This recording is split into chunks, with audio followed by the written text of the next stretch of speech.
Tonight, I want to try to help you. I want to empower you, equip you, so you can convince people who are not paying all that close attention to what's going on in the world. You can help educate them. And I think we really have to have a difference in tone. Name calling and everything else is not going to work for anybody else. And I don't say we name call people. We speak the truth, but the people who are left don't care.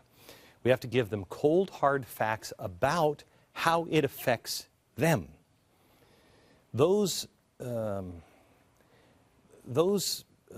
present a devastating case, those facts against Obama, and are the reason his campaign will talk about anything but the facts. The war on women, Romney's trip to Wawa, his income tax, he might be a felon, he tied his dog on the roof. They're just discouraging people, and people aren't listening. Here are the facts. Obama promised he would heal the world, right? He bragged just a couple of weeks ago about being most proud of healing the rifts between America and the rest of the world. That's not entirely true. In fact, I believe it's not even partially true. Let me show you some stats. George W. Bush was supposedly the most hated man in the entire globe, right? They were throwing shoes at him, if I remember right. This matters to your friends. Not the stats I'm going to show you, but what the stats tell them. Their children are in more danger today than they were 4 years ago or 8 years ago. Here are the facts. Since Obama took office, the favorability ratings toward the U.S., Egypt is down 3 points. From Bush to Obama. Down. How did you go down from George W. Bush?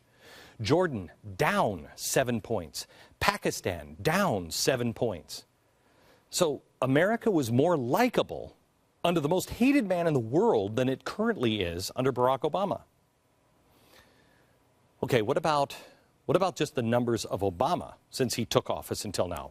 Britain now is down 9 points. Germany, remember, he was the rock star in Germany, down 12 points. France is down 6 points. Obama claimed in 2008 that he had a better plan for Afghanistan. Okay, let's look at what the result is on Afghanistan. And I don't even know what we're doing in Afghanistan anymore. The troops should have been pulled the day we killed Osama bin Laden, but they're not. In Iraq, we had a surge. And the first of the surge didn't work, but then it did, and then we got our troops out when Obama came in. Great. Okay. In 2001, it was about, how much was it in 2001? About $15 billion? $20 billion. $20 billion is what the war was costing us in Afghanistan. But now in 2010, strangely, it is $105 billion. And in 2011, the war in Afghanistan was $118 billion. Okay, right, if it works, if it's getting us out, if it's making things better, okay. I don't know how you went from that. We were this is when we first went in, it was $20 billion. It's now $118 billion. But let's give him the benefit of the doubt. Maybe the strategy is working. No. More U.S. soldiers have been killed and wounded during this president's first 3 years than in George W. Bush's entire 2 years. In fact, 70% of the deaths in Afghanistan have been in the last 3 years under Obama's watch. In less than half the time, 70%. Does that matter? Yes. Your son or daughter could be next. There's a global war coming. It is coming, I'm telling you. Does he know how to be the commander-in-chief? Are his policies making us more safe? Since taking office, Obama has signed into law, to keep you safe, the NDAA law. Now, what is that? That makes it illegal, or legal to assassinate you without trial. American citizens without trial. It is a system where the president is personally overseeing a secret kill list. This president has waged a war on Libya without congressional approval. He started a covert drone war in Yemen, escalated in the proxy war in Somalia, escalated the CIA drone war in Pakistan, will maintain a presence in Iraq even after ending the war. Do we have an end to that at all? He sharply has escalated the war in Afghanistan to devastating results. And he has also secretly deployed American forces now in at least 75 nations all around the world. Did you know that? According to testimony before the House Armed Services Committee, approximately 85% of all of our special operations troops are deployed in those 75-plus nations overseas. 20 of them are in the greater Middle East. Where are the rest? They won't tell us. Nobody knows where they are. They're secret. Obama stood behind the Arab Spring, and now Reuters is the latest to begrudgingly admit that has completely backfired and turned into exactly what I warned would happen. Quote, this is Reuters. The Arab Spring is not as beneficial to the West as been hoped. Okay, for those people who wanted to believe that it might be good, it's not. This is the underestimate of the year. Since the American ambassador and the U.S. embassies are literally on fire all across the Middle East, Reuters decides the Arab Spring appears not to have made as many friends for America as Americans might have hoped. The very countries in which Washington helped facilitate popular-backed regime change last year, Egypt, Tunisia, Libya, and Yemen, are now seeing some of the greatest anti-West backlash. The young pro-democracy advocates who leapt to the fore in 2011, Washington now believes, have relatively little clout. That leaves the U.S. and European officials having to deal with groups such as the Muslim Brotherhood, which this president still says is good.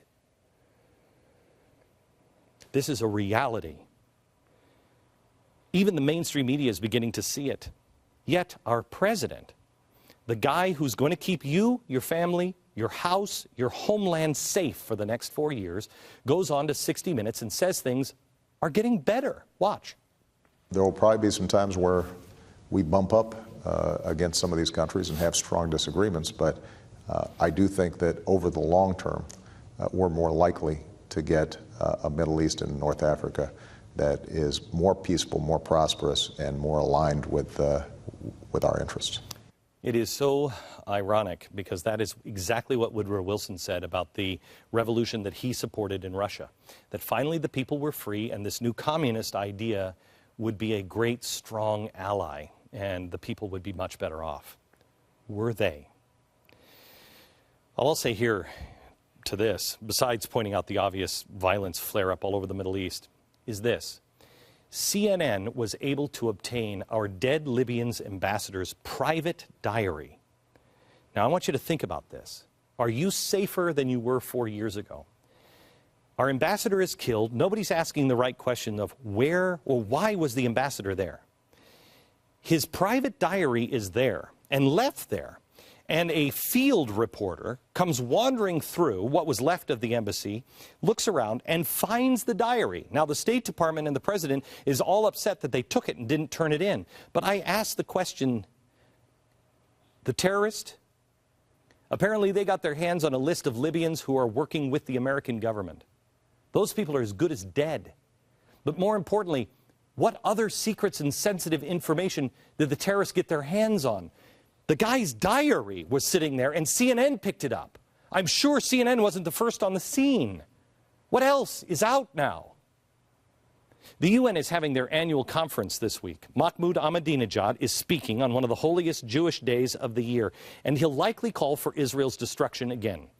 Meanwhile, our ally, Benjamin Netanyahu, gets to play second fiddle and speak the day after. President Obama last night on television called Netanyahu's concerns over being vaporized noise. You're saying you don't feel any pressure from Prime Minister Netanyahu in the middle of a campaign to try and get you to change your policy and draw a line in the sand? You don't feel any pressure? When it comes to our national security decisions, any pressure that I feel is simply to do what's right for the American people. And I am going to block out any noise that's out there. Okay. If Israel falls, it is in our it is in our nation's interest. Be very selfish, be very greedy. How much are you going to pay for oil then? Where is there anyone in the Middle East that has a strong democracy? That is in our interest. Because if they fall, it sweeps the Middle East and then it leaps to Europe. Now, he says that it's noise coming from our ally. It's noise. That's like saying that about England. When Churchill was saying, please help us, I'm going to block out all that noise.